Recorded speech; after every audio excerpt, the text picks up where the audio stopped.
Hello, my name is Michael Garrick, and this is PoppinCulture. My guest today is Austin Hughes. He's a comedian. He's from Charleston, but you can catch him in North Carolina and South Carolina doing comedy. Very funny man. Thank you so much for coming on to the podcast. Yeah, man, I'm excited. Cool, man. I love having conversations with other comedians. A lot of people focus on bombing, but I like to focus on killing. So can you tell me the first time you killed, when and where?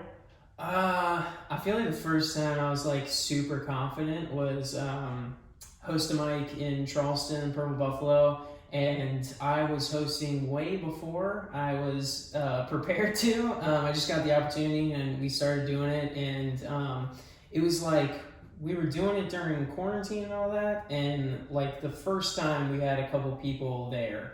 Like I remember just being so comfortable with like no one being there and like just bombing every single time that I just went up like, you know, like just like being like, this is going to be terrible. And I went up and people actually found it genuinely funny. And I remember getting off stage and like Doug being like, that was awesome. And I was like, well, I think it was too. And like, it was just this weird feeling because I had never felt that like, you know, every joke landing feeling, and I was just like, okay, I guess I'm gonna chase this high for the rest of my life. So nice. They host a great open mic every Wednesday in Charleston called the Purple Buffalo. It starts at 7 o'clock. Starts at 7 o'clock, guys. If you live in the Charleston area, make sure you check it out. Yeah, definitely.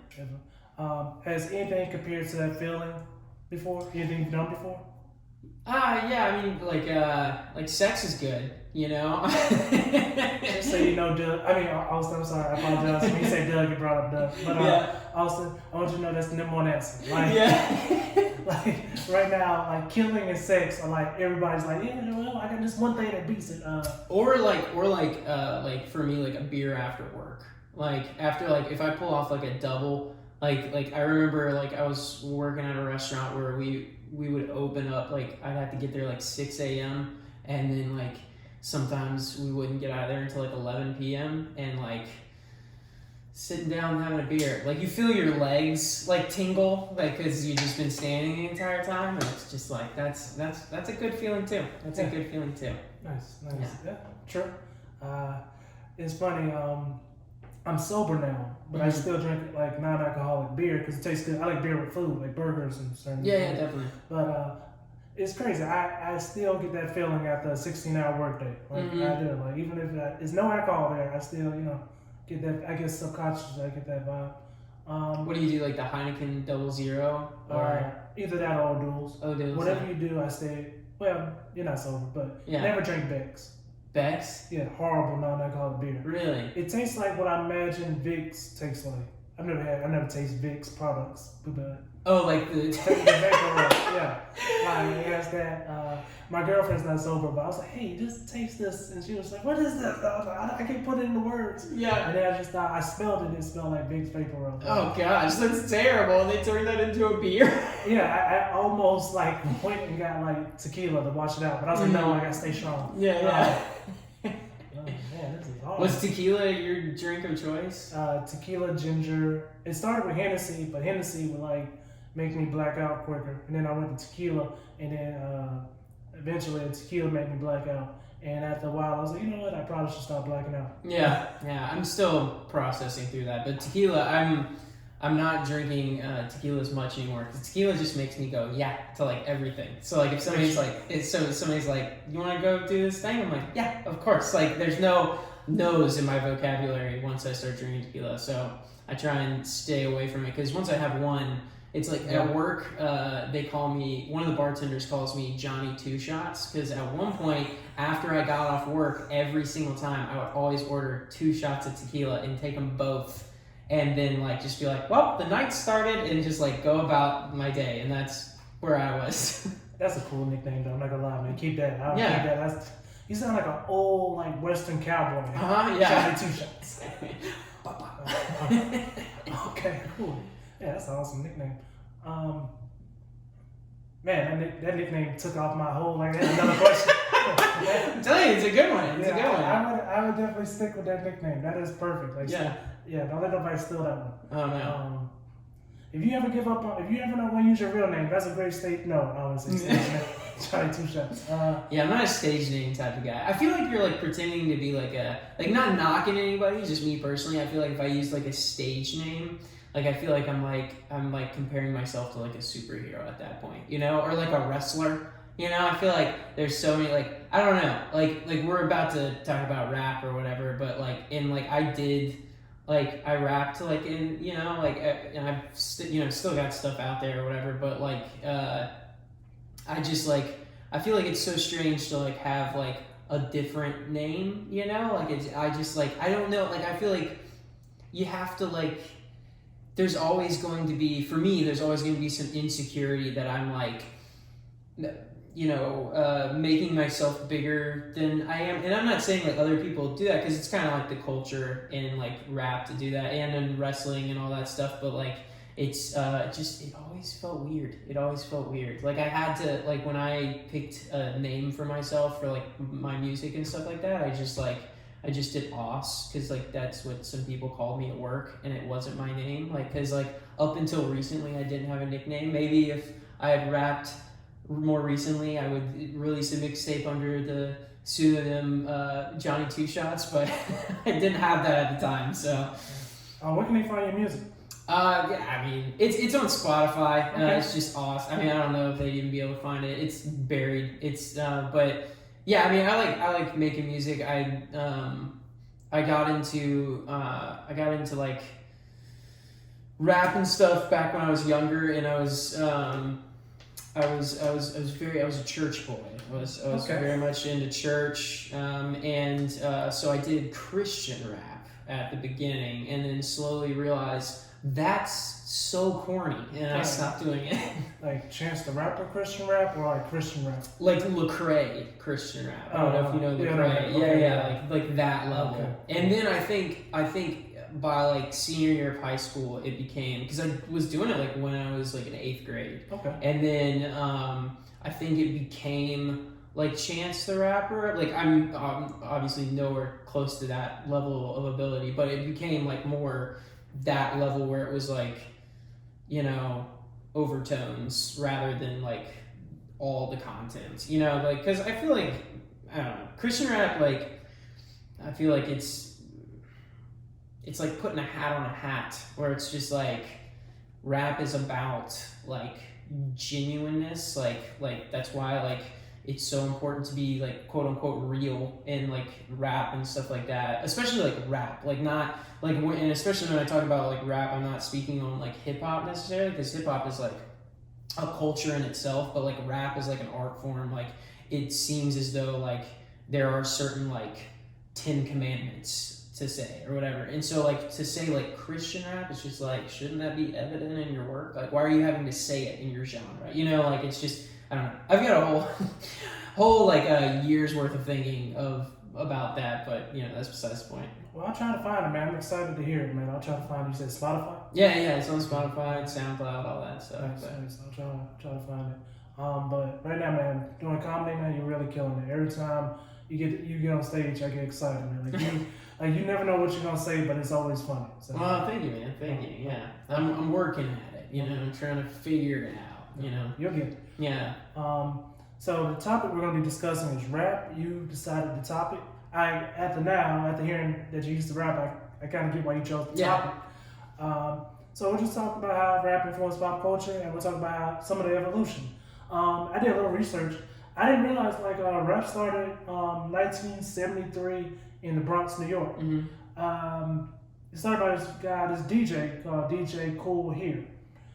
After doing my research, man, like rappers had some like cool Harry Potter names, like yeah, like, very much some cool like Grandmaster Flash. Yeah, there's some names where I was just like, are they looking for the ring or what? Like, like it was some definitely Middle Earth names. Yeah, and also even like what you said is like up for debate.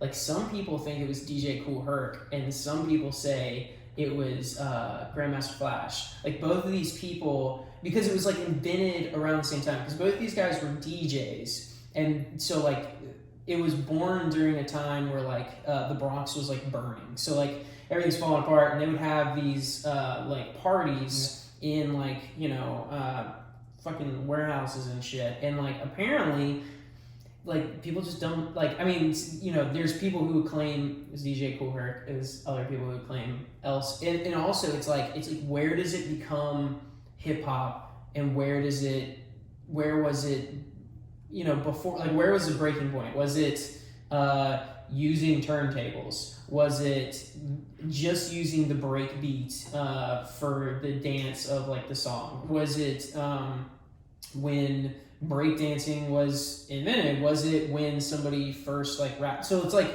and that's why it's like kind of one of those weird like debates, because like it was made like in tandem, because like you know, Grandmaster Flash was the one that like invented the like record loop. Like he saw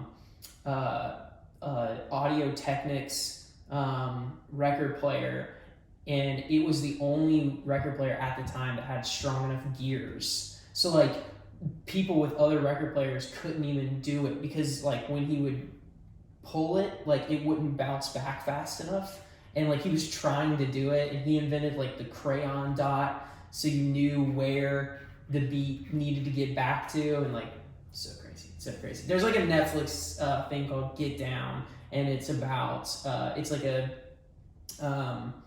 it's like a TV show. Like it's not like a documentary, but it's very documentary-esque because it's very accurate or whatever. Yeah, it broke my heart when they canceled it. Dude, yeah, and I was like, I remember binging that, like when I found in the first episode, and I binged it, and then like, you know, watched it a couple times after, and was so hyped about it, and I was like, this is the greatest show, I was telling everybody about it, and then they canceled it, and I was like, what went wrong? Like, what did they not do? But Stranger Things has got another season, so it's... Yeah, which I'm not mad about, but also, like, I prolong a Stranger Things new season to see more Get Down.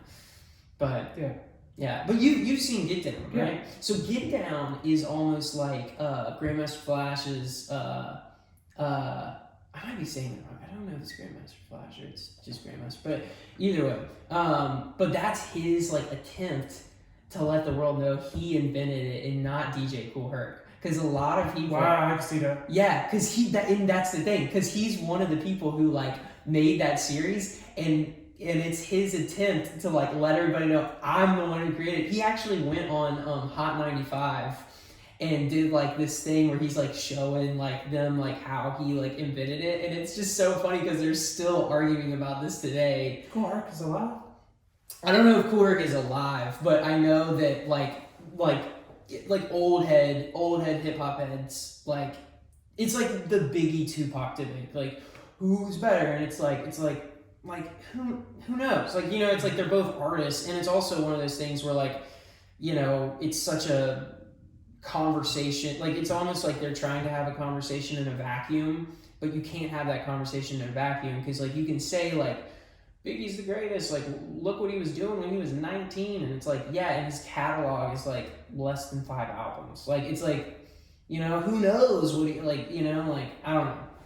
It's like one of those things where it's just like he might have ended up like Nas, where like it's like, can you name all of Nas's albums? Can you name a song that has been released recently by Nas that's like top the charts? Like no, like it's like he had his heyday, and like people don't enter him into that discussion because he had like 9 albums that were like subpar. And I can't. That's the only thing I can't like sidestep in, because like I know who my like favorite rappers are. And my favorite rappers probably aren't gonna like crash anybody's top 10. Like I'm still a big fan of Asher Roth. Who? Exactly. Asher Roth? Yeah, it's cool if you don't know who that is. Like he still drops mixtapes, and like I'm a big fan of B.O.B. Really? Like B.O.B. is crazy. Don't get me wrong. I just think he thinks the world's flat. He's crazy. But when it comes to lyrics, like the guy's still a beast. B.O.B. is good. I feel like he drifted into like pop, and that's what he like lost his touch. It's like my argument about like Wiz Khalifa. Like people were like, Wiz Khalifa's like the greatest. Like whenever somebody says that, I'm just like I don't know. Like I mean, he's like more of a pop star now. I put him in the same thing I put Logic. Is mixtape Wiz Khalifa, and his album Wiz Khalifa, just like his mixtape Logic, Bobby Tarantino, and his album Logic. Yeah, dude, when I saw, I didn't know who Logic was until he was announced as one of the XXL freshmen. Okay. And then I went and listened to his mixtapes and I was like, this guy's awesome. And I have not had that experience since then. Like ever since then, like all his albums have just been like, I mean, the first one was like okay, but like I don't know. It's just like, and I think that is one of those things that's like I've had this conversation with other people and how like rap does affect culture, but culture affects like rappers to where like a rapper like Chance the Rapper drops like Acid Rain or I'm blanking on everything that his name's right now, but That's fine.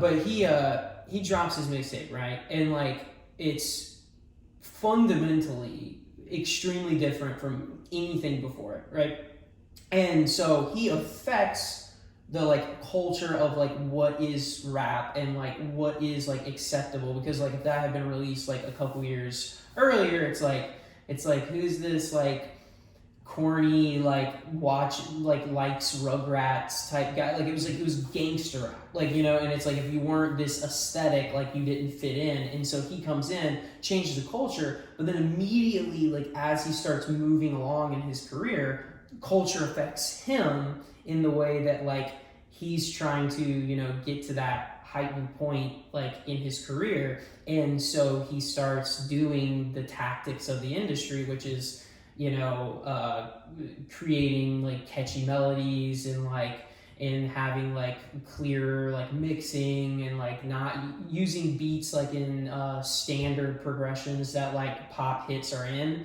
And then once he does that, he becomes that cookie cutter, like, you know, he has one song on his last album that was like everybody talks about, which is Hot Shower, which is a great song, but like he's using industry tactics. It's like a song in 4/4. He's got one of the biggest artists on it, DaBaby, and like it's very like dun dun dun dun. Like it's just, you know, I don't know. When it comes to his last album, as someone that was like engaged and married, like I understood that album was like, yeah, you about to get married, like it's exciting, and I kind of got like, you know, that was an insight on his life, like, yeah, I'm about to get married, like, or by the time the album dropped, he was already married, I believe. So it was just kind of like, you know, this is what's going on in my life. I don't really have like, let me talk about bitches and bottles. I can't, like, I don't, yeah.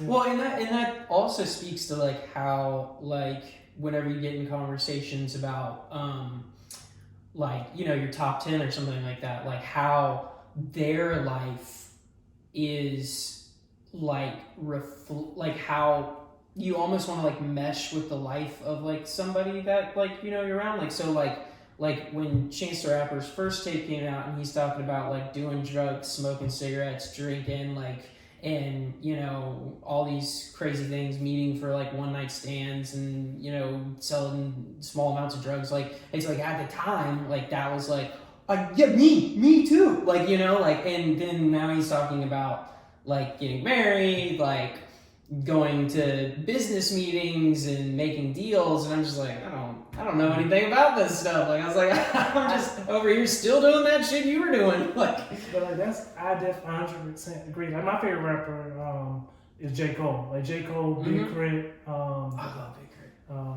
Like J. Cole is my favorite. Besides being from like a rapper that was from Carolina, it's like, you know, I didn't go to college, but it was something like I felt his music like, okay, this is, I'm not gonna serve drugs. I'm not doing like, I'm just all this other stuff, and then you got this guy that's like, yeah, all this makes sense. Like he doesn't have to fake it, because like majority of rappers, I just don't see it. Like I just don't see their lyrics. Like especially when somebody's 16 rapping about drugs, it's like, really? You've been selling drugs since you were 12? Yeah. Like, it's like, how far deep are you in this game? Like, yeah, you know, like, even your mama was down, which I believe 2 Chainz when he says it, but 2 Chainz didn't blow up till he was like 30. Yeah. Well, and I mean, he's got like, what's weird about 2 Chainz is like he's got like a master's degree. Like he's like, he is and it's funny because people like, you know, they see Titty Boy and 2 Chainz and they, you know, see like, love bad bitches got a fucking problem. Like, you know, they see that and well, they see that and they think he's like super unintelligent, and then they get him in interviews and he's just like schooling people, and I love it. Like he's smart. He's smart. I hate 2 Chainz just for that reason, man. I really do.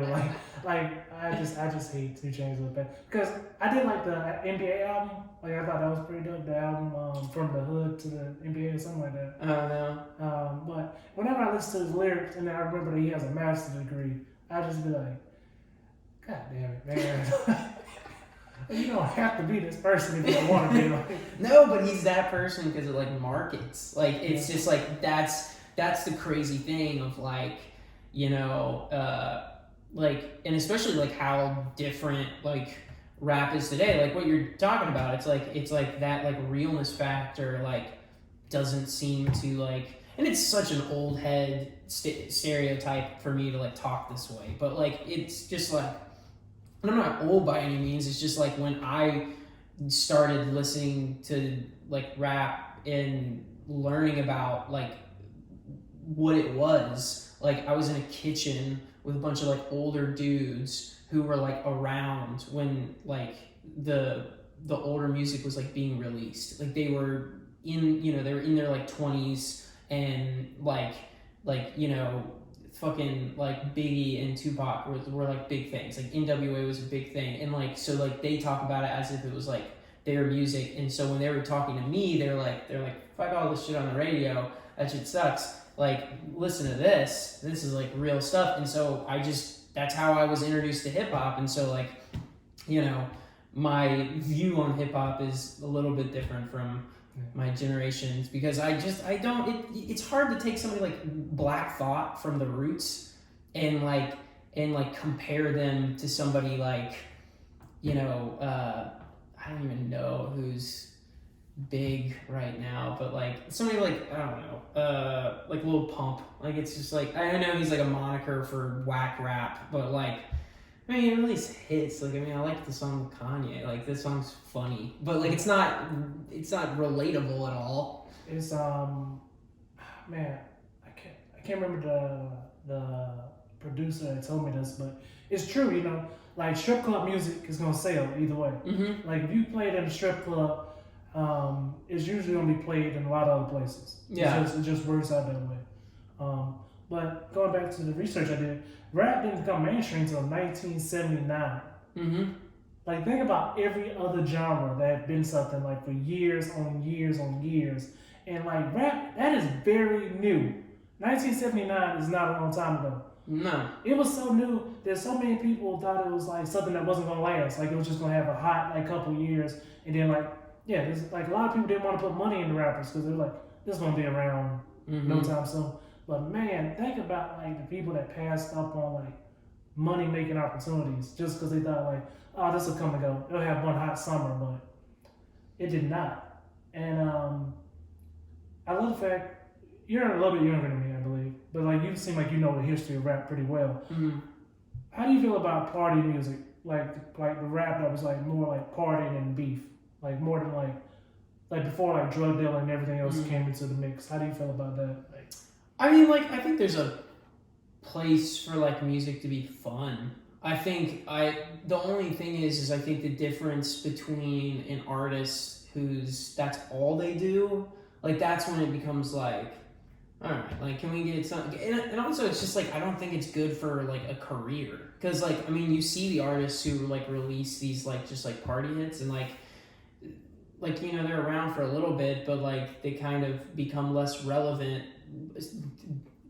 specifically like attached to their age, because there comes a point where it's just like, that's your version of a party, this is our version of a party, you're old, we're the new thing, and it's just like, you know, you're gonna be replaced. But like if you, I think, build like an intimate relationship with your audience, like there's something about like Big Crit that like every single time he releases an album, like I'm there, like I'm gonna check it out, I'm gonna give it some listens. It might not be my favorite, but I'm still gonna be, you know, checking it out. And I think the reason for that is because like he's built this like intimate relationship. Like I see, you know, like have an attachment to like his music, because like he is like, he's always been like that, you know, like he's like, you know, not necessarily like your standard Christian, but he's like God fearing, and he's also from the South, and like, you know, like I don't relate to everything obviously, but like, you know, like I think that's one of the cool things about like rap, that you can like see yourself in music. But at the same time, if it's just party stuff, it's just like everybody can have a party. Like that's not hard to relate to. Exactly. And then you go from the party music to like hardcore, like I sell drugs, I do this, I do that. And do you think that was more of like when West Coast was introduced to rap, or do you think that was still like, okay, New York was saying the same things before?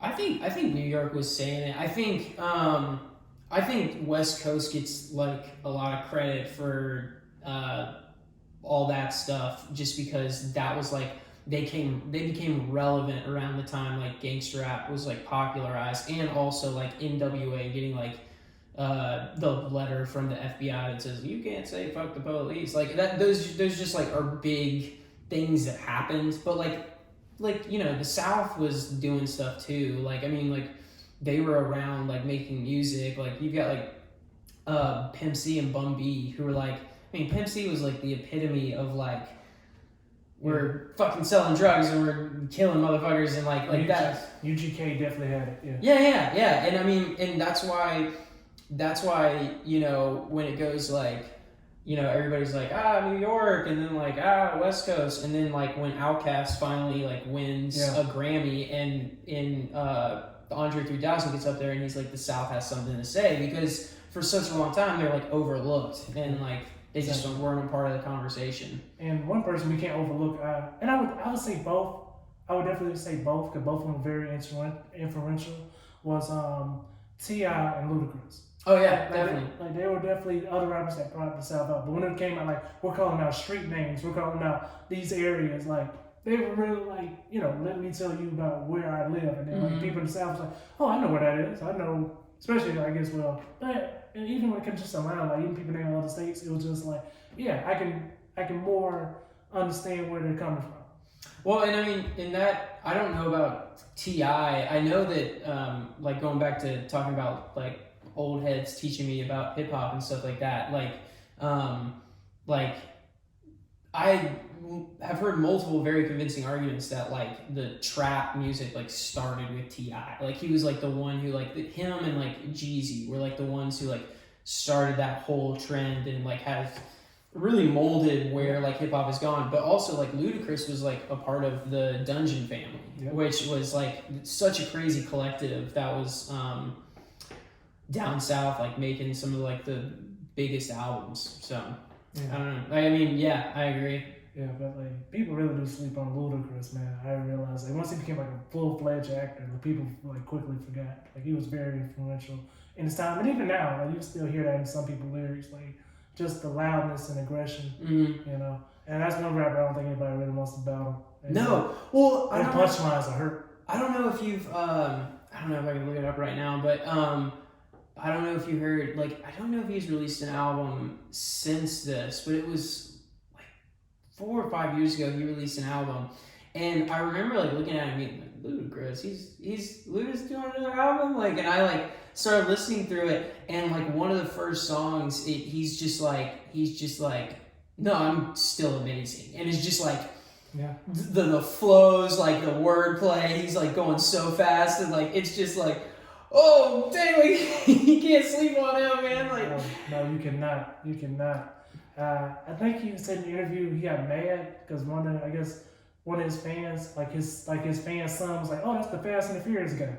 And he was just like, okay. He's like, no, I'm one of the greatest rappers alive. Like, I'm not the Fast and Furious guy. Yeah, I think he was just like, he said something like he had to take a deep breath. Like, okay, this kid looks 7. Let me give this kid a pass. Yeah, he's as old as my movies are. Yeah, exactly. Like his dad better tell him something. Like, yeah. I didn't make my millions off that. And talking about how rappers influence, when it comes to clothes and cars and jewelry, do you believe, I mean, of course, when it comes to cars, the car's not going to gain more from somebody rapping about it, just like it's not going to gain more about it being in a movie. But do you think that cars, clothes, jewelry, do you think it's like brought like more attention towards those, or do you think it's just another thing to talk about? No, yeah, I mean, I think, I mean, there's a whole, well, and that's why I specifically said rap and not hip hop, because like hip hop is like a culture, not necessarily like a genre, and like exactly. But like when like you speak on things like that, I think like it's like this weird amalgamation of like the culture around it and how like since its popularity, like it's like bled into other stuff like that, like you'll see like in Charleston, like the like affluent like white area is Mount Pleasant, and like they call it Mount Plastic because it's just fucking hate that place. No offense to anybody who lives in whatever, but I mean, you'll just see these little kids like walking around. They've just got like a gold chain on, and they're just like Lil Wayne's my favorite rapper. They're like 9, and it just bleeds out where it's like they are like culture icons. Like I mean, that's why we were talking about 2 Chainz, and like fucking 2 Chainz has the show like Most Expensivest, or whatever. Man. Which that's a crazy show, but like I mean it like his like fashion sense like bleeds out. Like people see that, they see Drake essentially do a Nike commercial, and everybody wants Nikes. If you're a Kanye fan, like me, I'm I say stripes over checks. But like and so I'm gonna rock Adidas out of like principle, when in reality it's like they're just a corporate entity that is like marketing to me. But like it's become like this like debate, like it's like, is Nike better than Adidas? Well, Adidas was Run DMC, and like there is people still today that rock Adidas because they liked Run DMC, like, and it's just it's like that's insane that like all that gets added in there. There's entire shows about like I don't know who the guy is. He makes like all the he makes all the chains. He makes like a bunch of the chains for like the bigger rappers or whatever, and there's like he's got like a whole like YouTube show about like him like making different diamonds and stuff. I don't know. I'm not into like fashion as much because I just don't. I mean, I don't look like I got stains on my sweatshirt right now. You are a comedian. Yeah. I look like a slop. Like I was like, I don't. When I go to the haircut place, I don't even know the name of it. I'm talking to the haircut place. When I go there, I just go, make it look nice. Like I don't even know what I should do. Like I've got a creepy mustache. I don't know. I don't know anything about this subject. I'm just a nerd. That's what it is. I know, man. It's cool. It's cool. You know way more than I do, actually. So rap is important. Of course, the lyrics are important. When it comes down to it, what's more important in your opinion? The lyrics, the beats, or the guy that produces? It's the lyrics. It's lyrics. It's like that's everything. Like it's like that's the whole reason we have an entire aspect of like rap that is just like rap battles, because like that's where it started from. Like because in the beginning, like it was nobody was producing anything. It was just a DJ. Like which respect to the DJs, but like it literally was like they were just looping a part of somebody else's song. And like nowadays, like production, I think has overcome rap, and I think that's why lyrics have suffered, because like production is at the forefront. Like like nobody's gonna listen to Sicko Mode if it's just like Travis Scott with his regular voice and Drake with his regular voice over like a boom bap boom bap. But like when you've got like 3 beat changes and like all the stuff's going crazy and they're like panning back and forth, and Travis Scott's using like his an overdrive on his background vocals, like like that's cool, it sounds cool, but like it's out like a light, out like a light, out like a light. It's like over and over again. You could never pull that off if like you were just on it just wouldn't. I don't know, that's just me. There's a few rappers that when I listen to them, I think I'm at work and I'll like have a headphone in and I'm listening, and I'm like, why the hell am I working so hard if this is all I gotta say? Like anytime I listen to Triple Red, I'm just like, I should not be working this hard.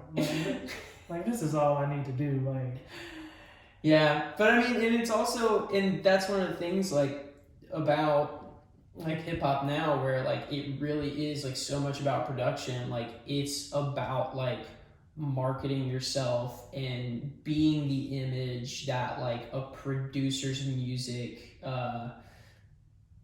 like feels like, like I mean, if you're making like trap music and it's like hard hitting stuff, like you want like somebody like Trippie Redd who's like that marketable image that will sell well, because like producers, like most people only know like a handful of producers. Like Metro Boomin was like really not lucky, like he worked hard for it, but like also kind of lucky because like not a lot of producers are like household names, but like most people know who Metro Boomin is, and that's like the height of the hype. He did the album with Future and Drake. That's like one of the biggest. Those are like two of the biggest artists out right now, and so like to get to that level is hard. But like when you're like a lower producer and you make a beat, like you want to give it to the guy who's gonna like market well and get big, so then you can get big and sell too. I don't know.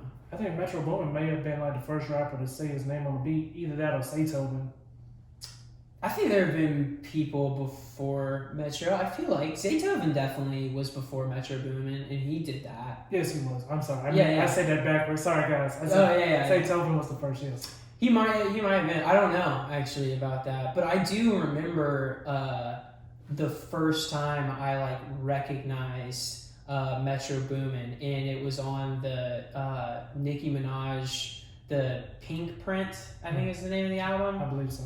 It was the one with truffle butter on it. You remember that song? But I mean, it's a fire song. But it also had the "Want Some More." Yeah, want some more. And at the beginning it was Metro Boomin, want some more. And I was like, who's this guy? And then the song was like really good. I've never been like a huge Nicki Minaj fan, but like I was like, the song's good, and recognized the producer. I give Nicki Minaj more credit than a lot of female rappers just because I know she doesn't have a ghostwriter. Yeah, that's true. So that was the part where I was like, oh, because not saying all female rappers. I don't think Missy might have not had one either. I hope not with Missy Elliott's lyrics. I hope that's all her. I would hate to see like Cardi B, like she makes famous that she has ghostwriters. And I saw like two of them. And when I saw that they were grown men, I was like, man, he wrote those lyrics.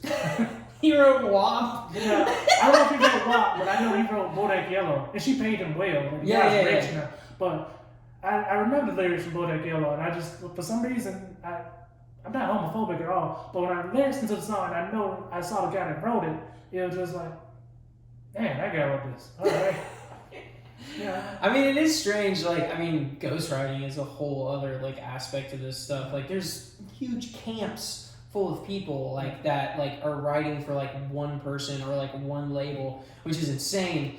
But I mean, definitely, Rhapsody. Yeah, Rhapsody. Yeah, Tiger. Yeah, she's killing it. Like, oh, Rhapsody. Yeah, I thought you were talking about the TV show Rhapsody, but no. Yeah. She's my favorite. Like, as far as like, if I had to segment out like men and women, pick women, I'd say Rhapsody's my favorite. Yeah, if you need a ghostwriter, you need a ghostwriter. That's why I was so excited when Bryson Tiller was like, he's finally going to, not Bryson Tiller. Man, I forgot the guy's name. He ghostwritten for Drake a few times. Man, can't think of his name now. I shouldn't have said Bryson Tiller, though. That's not the ghostwriter. I can't think of his name, but he ghostwrites for Drake sometime. And like he finally is gonna have an album drop, I think beginning of next year. And the guy, it's solo? Mm-hmm. Oh, that's awesome. I can't think of his name right now, but the guy's like, he can't sing, so I just hope he doesn't try to sing. Yeah, just spit. Yeah, just rap for Drake. I mean, rap the same raps you wrote for Drake, but just different. Like the same cleverness. So do you have a top like 3 rappers right now, or somebody that comes off your head? I'd say like people I'm listening to the most is probably like I really like Quell Chris. Yeah. He's new. I like him a lot. I really like Smino. Smino's nice. And Earl Sweatshirt's just always like a favorite. Like I'll just most of the time, like when I'm like just listening to music, I'm putting on like Earl Sweatshirt radio, and it'll get like Navy Blue and Mavi and like those guys, and it's just like I don't know. It's like the epitome of caring more about like the lyrics than the production, because the production's like just like almost bad on purpose, and like I like that. Like I just like that aesthetic. Like I like the music that you can just you're just bobbing your head to, like, just listening to them go all over the place. And I don't know, like I've always really liked Earl Sweatshirt. He's cool. Nice. I'll definitely have to look up more of his stuff. Man, And thank you so much for coming on to discuss rap with me. Yeah. Is there anything you'd like to say to your fans? Hi guys. I don't know. Do you exist? I don't know. That's probably it. I tell you guys, if you got a chance to see him in North Carolina, South Carolina, this is a funny man. His comedy is very honest. Where can people find you? On Instagram, 843IAUS. IAUS. Yeah, on Insta. That's probably about it. Okay. All right. Yeah. All right. Thank you guys so much for listening, and thank you so much for coming on the podcast. And you guys have an amazing day.